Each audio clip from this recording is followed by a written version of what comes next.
Over to you guys.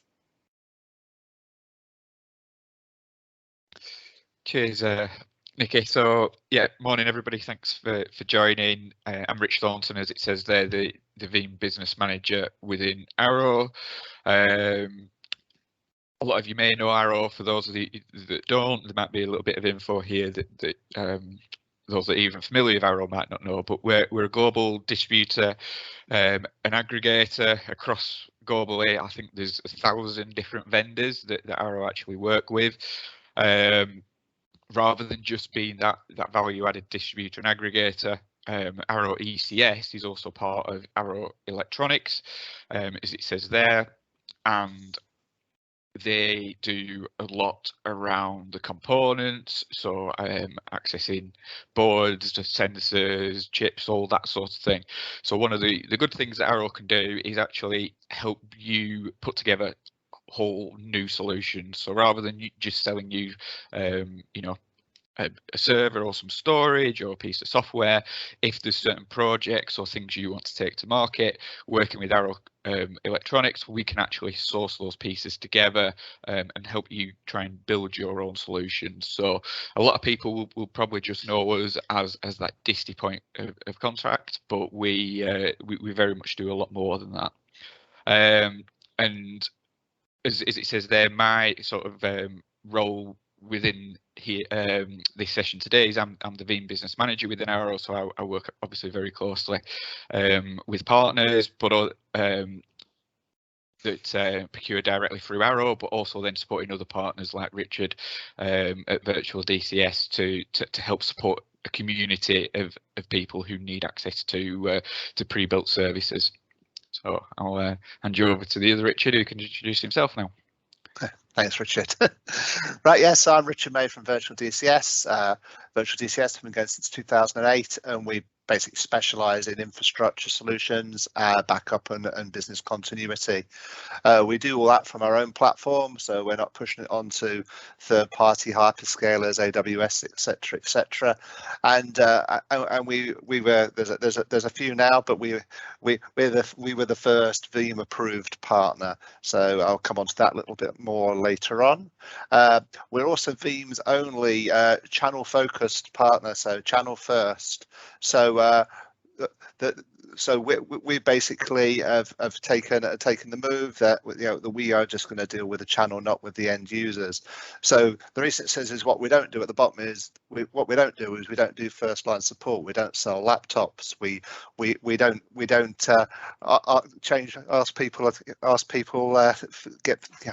don't have people asking us questions about how to underline things in Word. We don't do VoIP. We don't do any of those things. We literally just do infrastructure and continuity services, and we basically offer those to other service providers.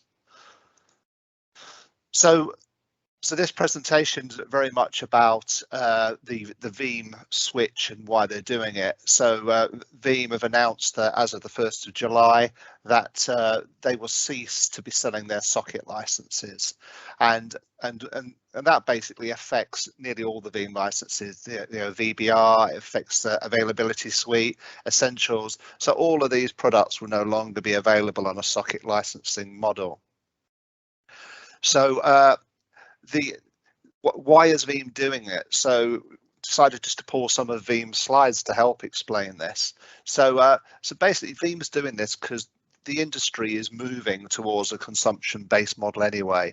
People are more used to the hyperscalers, more used to paying for what they're using, and that concept of licensing and paying up front and paying annual support fees or whatever, it very much seems to be becoming away. So this subscription model, I think that's probably the way everything's going. So in line with that, Veeam have moved with that same trend. And as part of this, the move's really been down to the change in how we're consuming the cloud.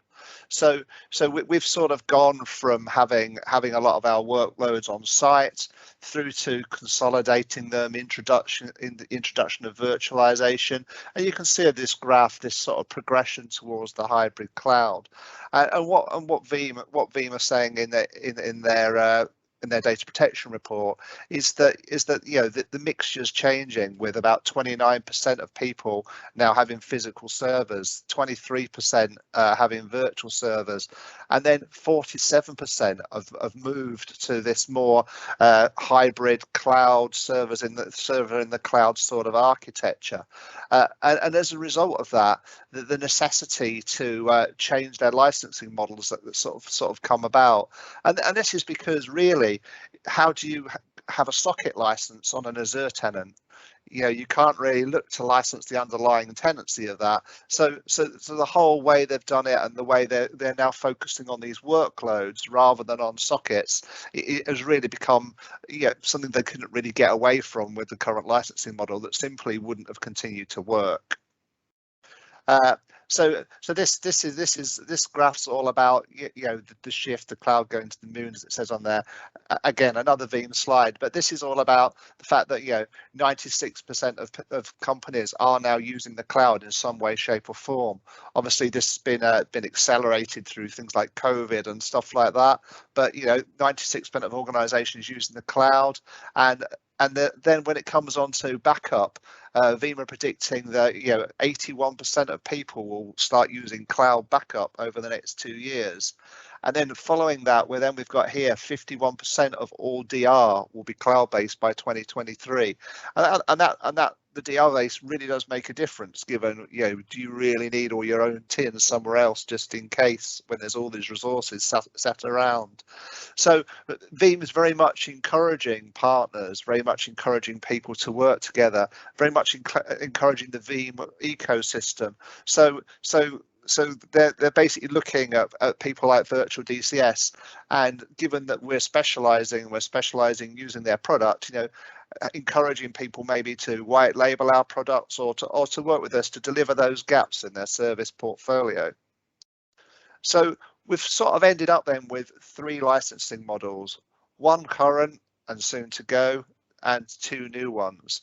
So you've got socket licenses, which is current, the vol licenses, the universal licenses, and then after that we're on to service provider licensing. So over to Richard. Yeah, so that's the kind of the official line from Veeam there, the date, but what does that actually mean in terms of the options that people can do now and when we hit that date?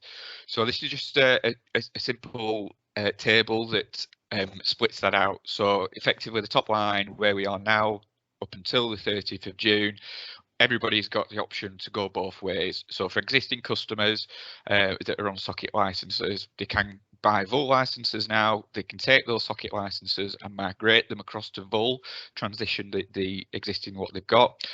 They can continue to renew those sockets, no problem. And if their estate has grown and they need to buy additional sockets because they've got new hosts in there, they can buy additional sockets in there. And a new customer who's not worked with Veeam before can come in. They'll have the option to go down that vol workload-based licensing or sockets.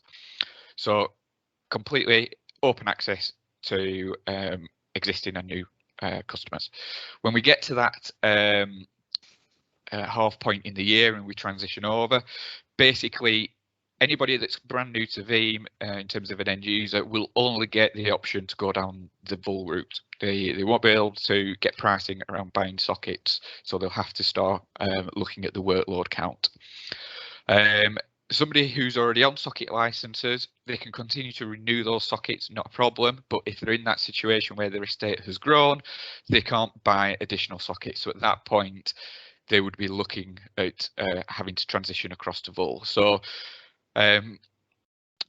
most environments do change over time, you know, and most end users don't have a you know, a completely static environment. So it's going to be a topic that will come up at some point, either to be addressed now or something that they'll need to look at, you know, after this half-year period if they need additional licenses. So if you're not familiar with what the terminology is when Veeam are talking about sockets and workloads, we've just got one slide here just to help illustrate that. So when they're talking sockets, it's essentially, you know, they're looking at the processors, the CPUs there that are in a server. So you might have a server that's got the capacity for two sockets, but there's actually only, you know, one processor installed in there. In that case, you only need to buy one socket to license that. If that server has got, you know, all the socket slots filled and there's processors in it and it's a 2-socket server, well then you need to license that as per 2 sockets. It doesn't matter about cores or anything like that. Some end users start talking about the number of cores that are on there. It's irrelevant. So that's the kind of the traditional licensing. And when we're talking about VUL, and as I've said, Veeam are then looking at a workload based licensing. So what classes as a workload? And essentially you're just counting up those individual applications or VMs that you've got running. So it's just a case of actually going through that, counting up exactly what you've got. There's a couple of extra things in here that you can then branch out into, like protecting the front end capacity, so NAS stacks, and that's chunked together in terms of 500 gigs. So, you know, if you've got 2 terabytes of NAS that you want to protect, essentially that's classed as 4 workloads. So it's just a case of understanding that end user environment, not looking at that underlying physical hardware anymore, and counting up the number of workloads that are needed to license accordingly. So why is that good for you guys as partners, and why is it good for customers? So if you're already active with Veeam and you've got end users on socket-based licensing and the renewal comes around, you'll know that there's only 5% discount that's offered out from Veeam, and that's level to all partners. So it's quite competitive and there's not a lot to play with and differentiate. If you're selling a subscription license, you'll get, as a new business, you'll get a deeper discount than that. And when that renewal comes round, you're getting the same level discount that you did when it was new. So rather than making good margin on the initial sale and then having low margins on the renewals, you can make that same a higher level margin year on year. And what Veeam have found, based upon the ability to start protecting more, so like we said with that NAS conversation, you can't protect NAS with sockets, but you can under the workload-based licensing, and also looking at that workloads that are in the cloud, might be hosted on Azure or AWS, because you can protect that, because essentially then it's just another VM, doesn't matter that it's no longer on premise. What Veeam are finding is when people have moved across onto this VUL-based licensing, they're actually consuming more licenses in terms of expanding out that coverage in areas that they couldn't do before with sockets. So you should find that, you know, the number of opportunities within the accounts can increase because you're now not just looking at those physical hosts, you're branching out into other areas that they can bring into the data protection plan. From a customer point of view, on that traditional socket-based licensing, there's 2 levels of support. You've got basic 9 till 5, or you've got production 24/7. On the VUL licensing, it's only sold with production level support, so people can get access to that higher level support. Again, when you're looking at the socket-based licensing, there's 3 different editions: standard, enterprise, and enterprise plus. When you look at the VUL-based licensing, that's only sold with Enterprise Plus level features. So obviously the benefit there is, if you know Veeam have got version 12 coming out later this year, if there's a fantastic new feature that's in there, and somebody's on sockets at the minute but they're only on enterprise level, it could be that new feature is only available with Enterprise Plus and they've not got access to it, even though it might, you know, really help them. So an end user will never find themselves in that area where there's there's a fantastic hot new feature and they're locked out of it because they're on a lower level edition. And the way that end users are actually trying to procure things now is changing. So people want to have more control and more regularity around those budgets, moving to operational expenses rather than large capital expenses with perpetual based licensing, where it's a big upfront cost in year one and then smaller renewal costs, because then, like we're saying, if that environment changes and they need to start adding extra things in, they don't want a spiky big upfront purchase again that they might have not factored. If you've got a consistent year-on-year subscription-based licensing and you need to add anything in, it's only going to be a small step of what you've already budgeted rather than a big jump. So it's meeting the ways that end users are looking to procure now these days. So just one slide to kind of cover that all off in one of why VUL brings extra benefits through than sockets. So that full portability and expanding out of what you can do. So if you've got on-premise workloads at the minute that you then want to start pushing up into the cloud, that license will just follow it. You don't need to then start buying different licensing type because your infrastructure is evolving and changing. It's easier for people to start adding additional licenses in and not get hit by budget constraints. Access to all the features, you know, it's simple for that point of view, no lockout, and it gives end users that confidence that the licensing they're buying now will be relevant in 2 years time, 3 years time, because if their environment is changing, the license just moves with it. So you've got that confidence that what you're invested in now is fit for purpose now and will be in the future.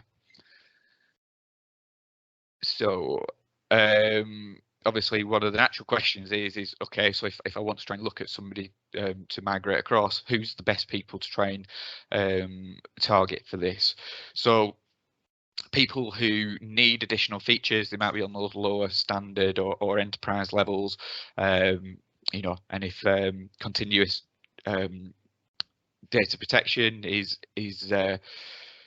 needed and they've not got that at the minute, that's a good reason to try and move them up to a higher edition and move them across to VUL at that time. People who have got that gap in the production support, so their business might be evolving where they've got more regularity with their clients and they need that same support from the suppliers. People who have got gaps at the minute because they're only using that socket-based licensing, they're not considering the workloads that they've pushed up into the cloud to protect. They've not looked at that unstructured data to protect. And what we found is the VUL licensing stacks up very well in terms of the socket-based licensing. It's very, very cost-effective, and most customers can find they'll get these extra features and benefits at a similar or lower cost than what they're currently spending on the socket renewals.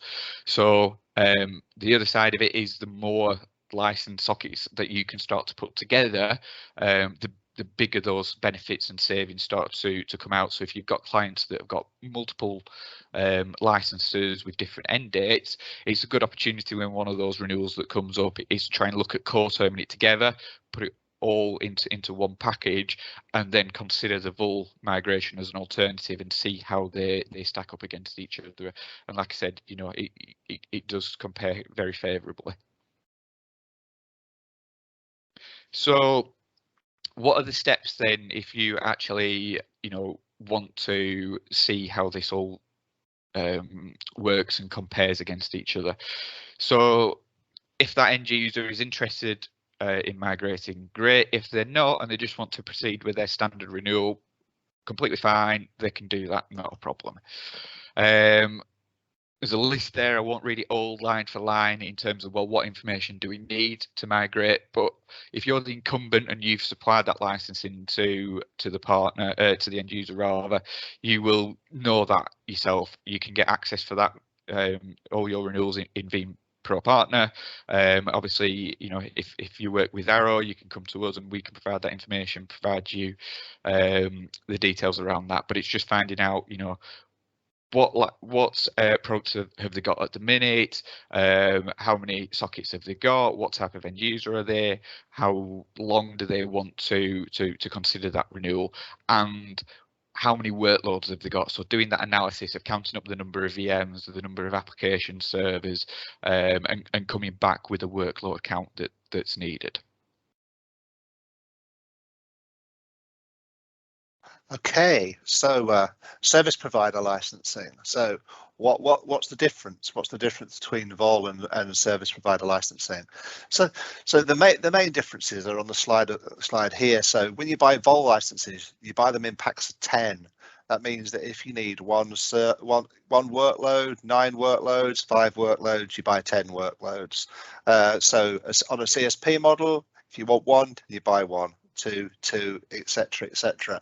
So it's more economical from the point of view that you're only really buying what you actually need rather than in increments.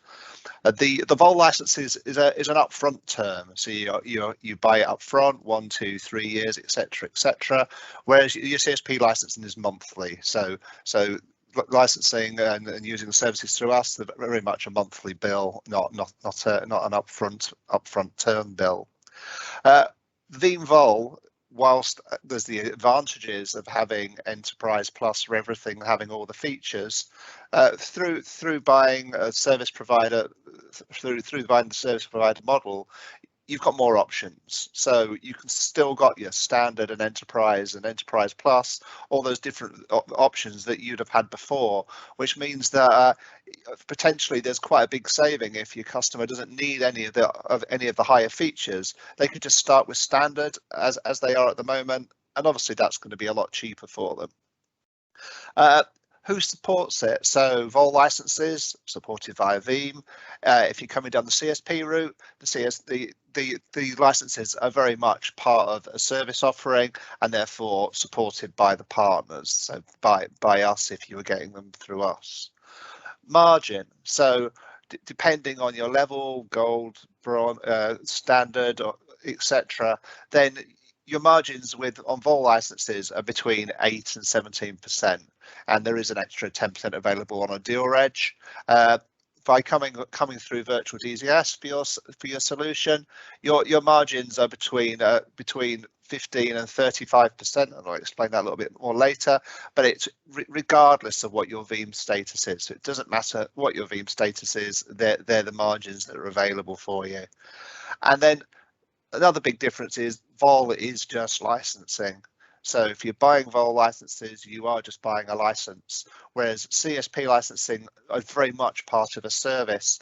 And as such, if you don't just want to sell a license and you want to sell a service like many of Veeam's competitors are, then basically the CSP licensing and working with virtualDCS is a definite route into those services. So what are those services? So virtualDCS, we've created this cloud cover brand, and these are all the different services that marry on quite well to some Veeam competencies that I'll come on with in a minute. So we can offer complete self-service backup through our web portal for 365. We've got object storage, Cloud Connect, continual data protection, and BAS, all part of this suite. So what is a Veeam approved reseller partner? So we were quite pleased to be the first guys to get this, and also quite pleased that we're also the first guys probably to have all the competencies. So we have every competency that was available, and this came about by Veeam actually coming. They audited us, looked at what we were doing, looked at how our solution was put together, and they were basically looking to see, is our multi-tenancy platform built correctly? And then the fact that, you know, we can provide all the software and all the hardware, the whole solution, so that you've got a solution from us. We have to have the right level of certification and accreditation, as you can see on there. Then they looked a bit more deeply than that and see, yeah, what training material have we got? How do we help our partners troubleshoot? can we give you self-service? So, can you help yourself? Can you create your own 365 tenants, for example? Have we got a marketing portal where you can get to useful information, proposal information? How good's our sales team? Can we help you? Can we support you? Can we assist you through what you need to do to sell these services? Have we got white labeling, etc., etc.? And something that we pull quite heavily on is our brand, is the Cloud Cover brand, which all these things sit under, which makes it easier for you guys to push it as a service. And finally, from our point of view, online pricing tools. So as part of this, there's a pricing tool available, but equally all the services we offer have pricing tools available online for you to use, and then you can just apply your discounts to them. So a question that got asked quite a lot at the previous webinars was about what happens if I use a partner like virtualDCS. What happens to my status? And Veeam have done some work towards this. They are very much pushing for partners to work together. And what they're basically saying is that if you sell our services as opposed to selling vol licenses, for example, they'll still recognize you. So we basically will inform them that you've sold X, Y, and Z. And from that point of view, they'll recognize the fact that you're consuming Veeam licenses with your customers, and will still recognize exactly the same partner levels as you've currently got. So just a quick flick through. So Cloud Cover, the backup solution. So it's the local backup. We can give you pre-sales assistance, the licenses, obviously. We can help with on-prem hardware if you need them through hardware partners, and we can provide the complete managed solution. However, this is very much for you to pick what you want help with. We can do some of these, all of these, or very few of these. And so we are there just to support you in selling a solution. Off-site backup. So we have Cloud Connect platform fully created, so you can be backing up to us within minutes. There's a very simple just pay for your disk space model. Obviously, the Cloud Connect's giving you this air gap ransomware support, which is a clear differentiator to things like scale-out repositories, and then there's the insider threat protection, and we also offer immutability options. Obviously, insider threat protection, protecting businesses from themselves. DRAS, so we have a full range of disaster recovery services. Given that our background is infrastructure, it's been quite easy for us to create these because we haven't had to partner, we haven't had to use hypervisors, we have all our own kit. So you can use the same interface on your Veeam software to do this. We can protect lots of different workloads, so Hyper-V, VMware, and also we have some banks of Apple Macs, so we can also protect Apple Macs running on VMware, which is something that's been quite good for the sort of repro industry. So it's giving you offsite replication. There's easy failover and failback, partial failovers. Really easy to do in tests. No more of this having to take everybody off. Very non-invasive tests to see if it's all working. We can help with with VPNs, and we can also help if you actually need continual data protection, not just replication. This is Cloud Cover, so we partnered with Zadara, so we have our own object storage in our data center, which is S3 compatible.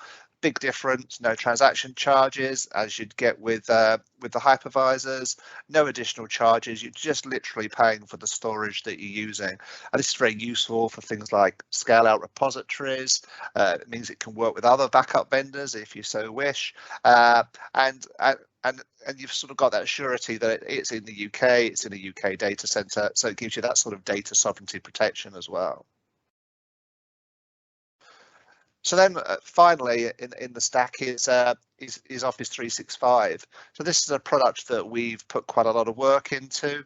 So behind the scenes, we have Veeam for Office 365, but we've rewritten the whole front end. So we've used their API. So this now very much is a tool where you can log in through Azure, through your AD tenancy, and then from a reseller point of view, you can see all your different customers down here. You can see where their backup statuses are. You can see how much they're using, and then From here, you can then go on and do restores for them. And the restore tool that we have is pretty much in line with the actual Veeam recovery tools themselves. So another question we've been asked recently is about V6, and the big difference is that our recovery tools actually will give you all restore options, not just return to original location. So the recovery tool is a fully featured recovery tool.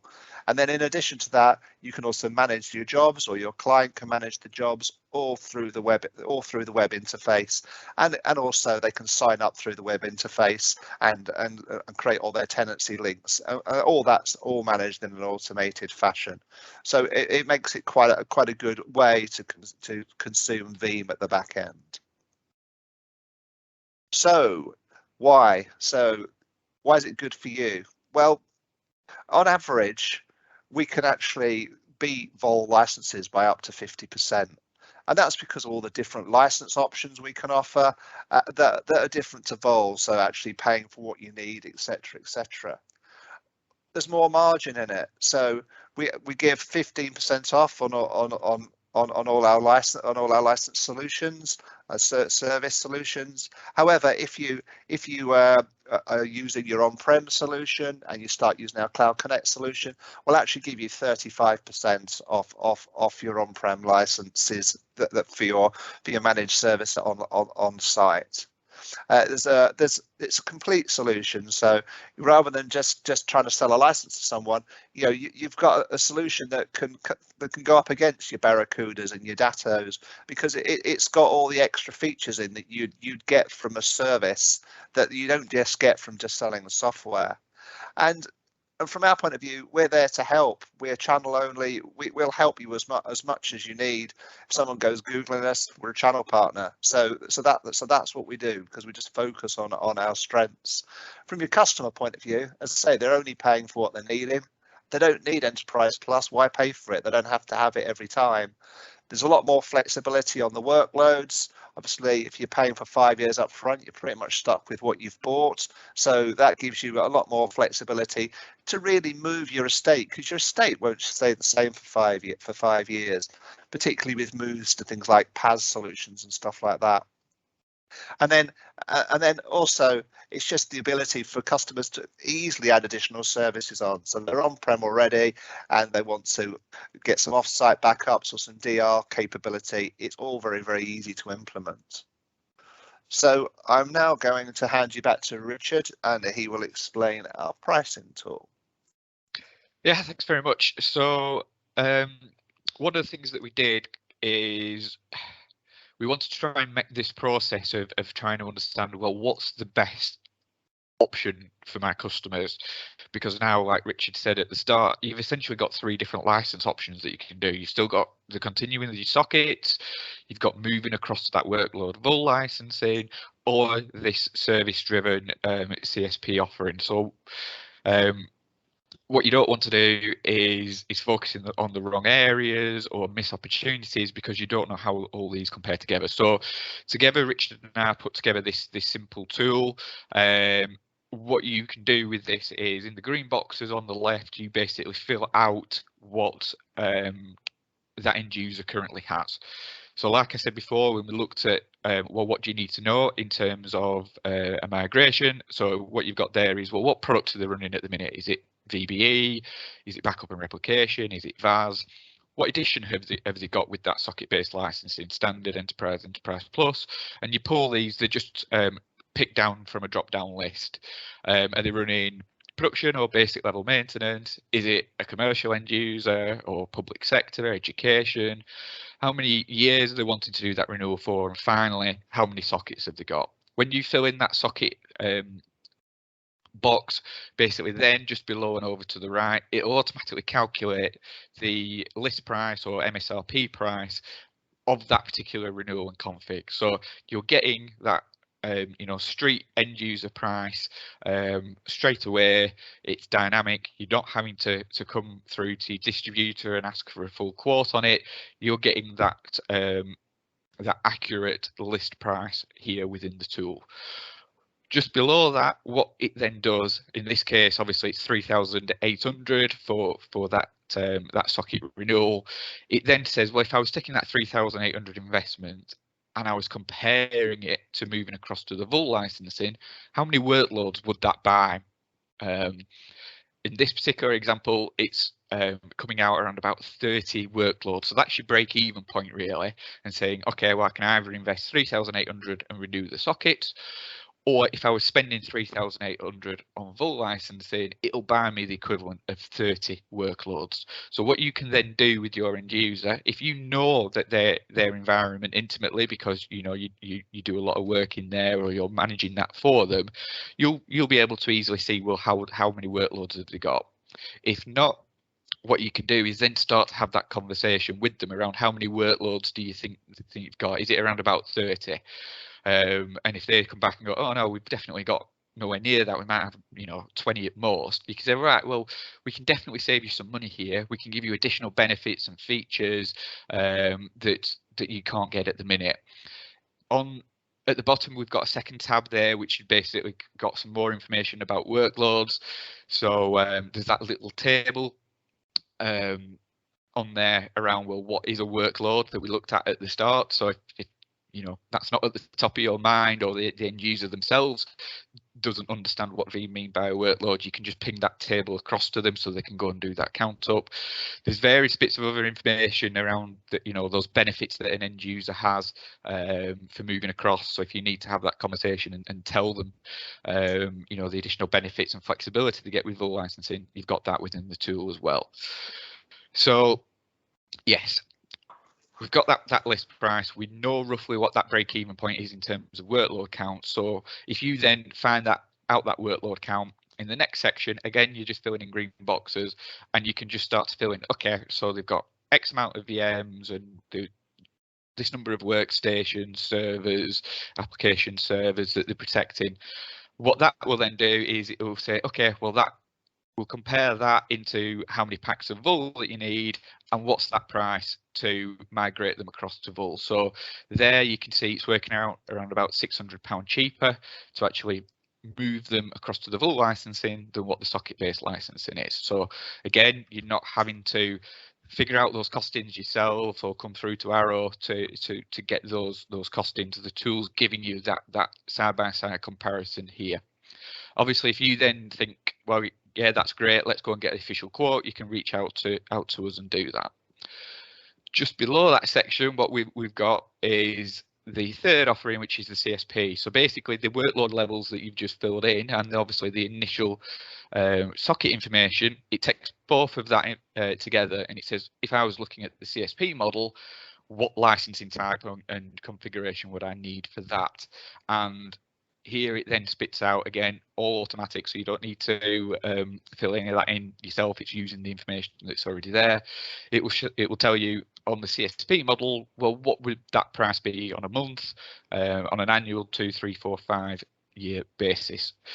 So just by filling in a little bit of information about that current estate and the workloads, you've got all three licensing options compared side by side. You don't even need to scroll down all the way to the bottom. If you filled in those two green sections and flip back up to the top like we are here, you can see that in the center there's a little table where it's comparing all three licenses together, and it's just highlighted in red, well, what's the most cost-effective option, and in this scenario it's coming out as the CSP based licensing, but by quite a considerable way. So yeah, we've put this tool together just to make that situation a little bit clearer, so you can compare all three together and start that process in a much slicker way. So obviously what we were looking at there was a renewal versus the migration. So what about if you were in a scenario where you were looking at brand new licensing? It's somebody that's not using Veeam at the minute. So what we are comparing here is somebody who has say a host with 2 servers. They actually need VBR Enterprise Plus level of features, and let's say that there's 20 workloads running on that. The four options are the perpetual socket-based licensing, the traditional stuff. We've not spoke a huge amount but on it at the moment, but there is a perpetual version of this workload vault. It's not the most cost-effective way to do it, as you'll see in a second.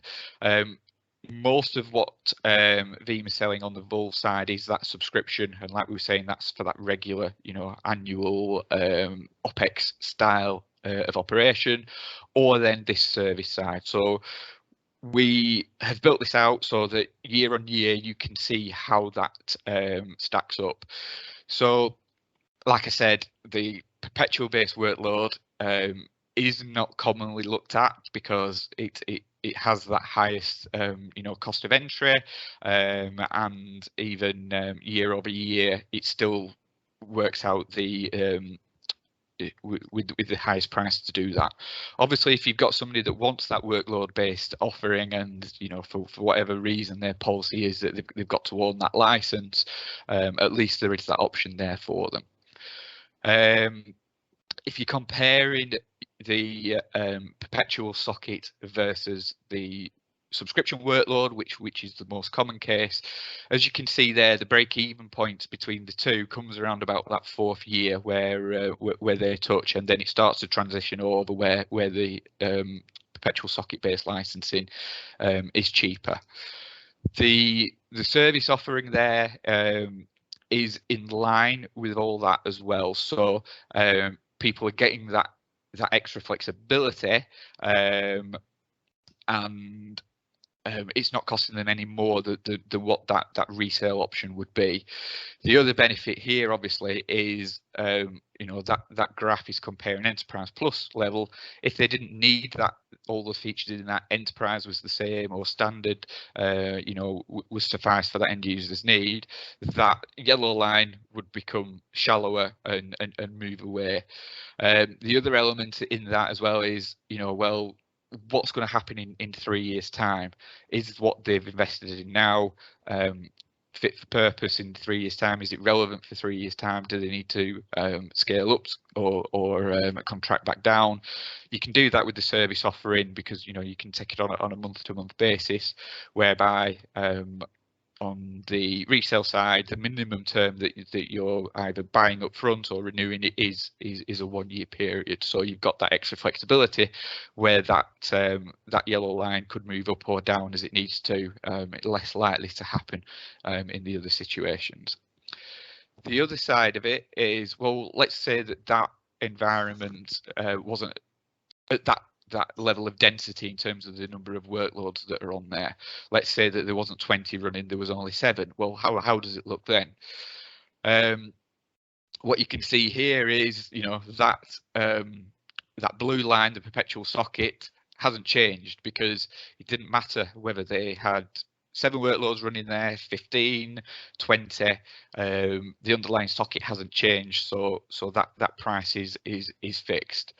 Obviously, because you're then looking on the Vault side in terms of the number of workloads has come down from 20 to 7, that's why that now moves below and further away from that perpetual socket and becomes more cost effective. With the service offering though, because you're not having to buy it in a full pack of 10 like you are doing with Vault, that's when that now starts to move away from those subscription licensing and see benefits. And again, that could move further away if you're not comparing the Enterprise Plus version, because that's the only option that you've got on Vault, whereas on the service element you can pick a more appropriate level of feature sets and additions if needed. Okay then, so as a quick summary of everything we've said, so physical and virtual servers, obviously that's available across the board for all licensing options.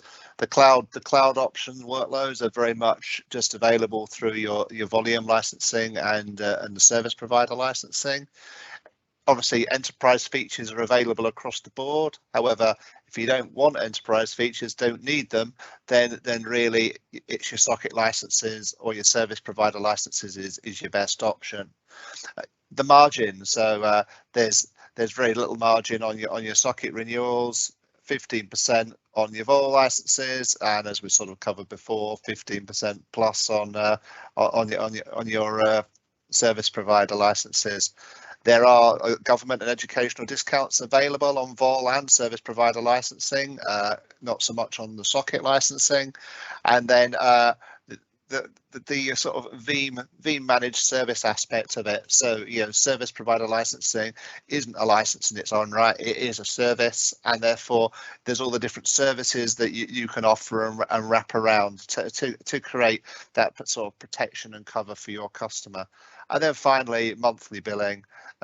Service provider licensing is the only option if you want monthly billing. Over to you, Nikki. Hello, so thank you, Richard. And Richard, so we have had a couple of questions that have come in. So first one was from Jonathan. So it's how long will end users be able to continue renewing their socket licenses for? Okay, so as we said at the start, if somebody's already got socket licenses, yes, they can continue to renew those now or in the back half of this year, no problem. In terms of how long that's going to be the case, Veeam do want to move 100% across to this subscription-based model with workloads. So last year, if we look at, well, what options did people have in terms of the length that they could renew the socket licenses, you could do anything from 1 year through to 5 years. When we flip round into 2022, Veeam chopped off the 4th and the 5th year option for that socket renewal.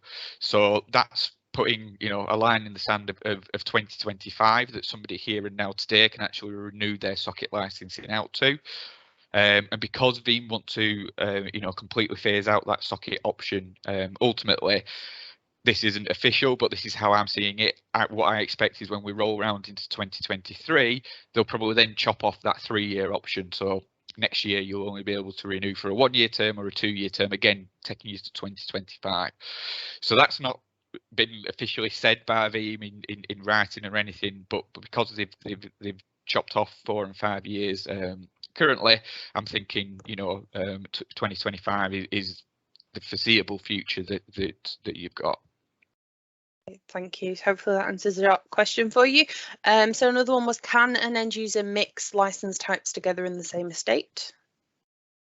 Yeah, that's possible. So like we said, if somebody has got sockets at the minute and then later this year they need to add more licensing in, they can migrate everything across to Vol. If they don't want to do that and they just want to buy these additional licenses separate, that's possible. They can buy Vol and merge those licenses together and use them in the same estate. But there is a little caveat that you need to know with that. So obviously we said that the Vol licensing is Enterprise Plus as standard, whereas on sockets you've got standard, Enterprise or Enterprise Plus.